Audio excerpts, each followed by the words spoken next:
എളുപ്പം ഉണ്ടാക്കാൻ പറ്റുന്നൊരു ബ്രേക്ക്ഫാസ്റ്റ് ആണ് കേട്ടോ ഇന്ന്. ഒരു 5 മിനിറ്റ് കൊണ്ട് തന്നെ നമുക്കിത് ഉണ്ടാക്കിയെടുക്കാം.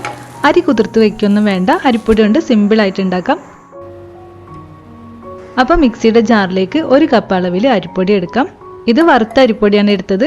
നമ്മൾ പത്തിരിക്കും ഇടിയപ്പത്തിനൊക്കെ എടുക്കാറുള്ള നല്ല നൈസായിട്ടുള്ള അരിപ്പൊടിയാണ്. ഇതിലേക്ക് 5 ടേബിൾ സ്പൂൺ അളവിൽ ചിരകിയ തേങ്ങ ചേർത്ത് കൊടുക്കാം. ഇനി നമുക്ക് 1 ടീസ്പൂൺ അളവിൽ പഞ്ചസാര ചേർക്കാം.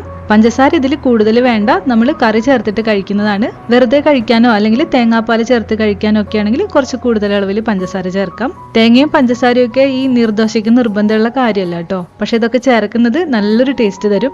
1/2 ടീസ്പൂൺ ഉപ്പും ചേർത്തിട്ടുണ്ട്. ഇനി മിക്സിയുടെ ജാറിലേക്ക് 1 കപ്പ് വെള്ളം ചേർത്ത് കൊടുക്കാം. അരയ്ക്കുന്നതിന് മുമ്പ് പൊടിയും വെള്ളവും സ്പൂൺ കൊണ്ട് നന്നായിട്ടൊന്ന് മിക്സ് ചെയ്യണം, ഇല്ലെങ്കിൽ ഈ പൊടിയൊക്കെ അടിയിലേക്ക് കട്ടയായിട്ട് നിൽക്കും. ഇതുപോലെ എല്ലാതും ഒന്ന് മിക്സ് ആവണം. അരയ്ക്കുമ്പോൾ കുറച്ച് തിക്കായിട്ടാണ് വേണ്ടത്, അപ്പോഴേ തേങ്ങ നല്ല ഫൈനായിട്ട് അരയുള്ളൂ. അപ്പോൾ ഇത് അരച്ചെടുക്കാം കേട്ടോ. അരച്ച മാവ് ഒരു പാത്രത്തിലേക്ക് മാറ്റിയിട്ടുണ്ട്.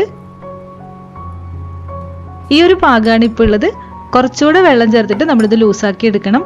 1 കപ്പ് കൂടെ വെള്ളം ചേർത്ത് കൊടുക്കാം. മിക്സിയുടെ ജാറിലേക്ക് തന്നെ 1 കപ്പ് വെള്ളം ചേർത്തിട്ട് എടുക്കാം. നല്ലപോലെ മിക്സ് ചെയ്തെടുക്കണം. ഇതുപോലെ ലൂസായിട്ടുള്ള ഒരു ബാറ്ററാണ് വേണ്ടത്.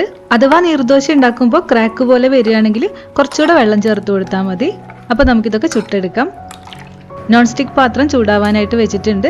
ഓരോ പ്രാവശ്യം മാവ് ഒഴിക്കുമ്പോഴും പാനിന് ആവശ്യത്തിനുള്ളൊരു ചൂട് വേണം, എന്നാലേ നീർദോശ പെർഫെക്റ്റ് ആവുള്ളൂ. അതുപോലെ ഓരോ പ്രാവശ്യം ദോശ ഉണ്ടാക്കുമ്പോഴും ബാറ്റർ നന്നായിട്ട് ഇളക്കിയെടുക്കണം, ഇല്ലെങ്കിൽ പൊടിയൊക്കെ അടിയിലേക്ക് ഊറി നിൽക്കും. മാവ് ഇതുപോലെ ഒഴിച്ചു കൊടുക്കാം. സ്പൂണ് കൊണ്ട് പരത്തുകയൊന്നും ചെയ്യരുത്. ലൂസായ ബാറ്റർ കോരി ഒഴിക്കുകയാണ് വേണ്ടത്. 1-2 സ്പൂണ് മാവ് എടുത്താൽ മതി. നമ്മളിത് ഒത്തിരി തിക്കായിട്ട് ഉണ്ടാക്കില്ല. ഫ്രൈ പാനിലേക്ക് ഞാനിപ്പോൾ എണ്ണയൊന്നും ചേർത്തിട്ടില്ല. ആവശ്യമുണ്ടെങ്കിൽ മാത്രം നിങ്ങൾ എണ്ണ തടവി കൊടുത്താൽ മതി.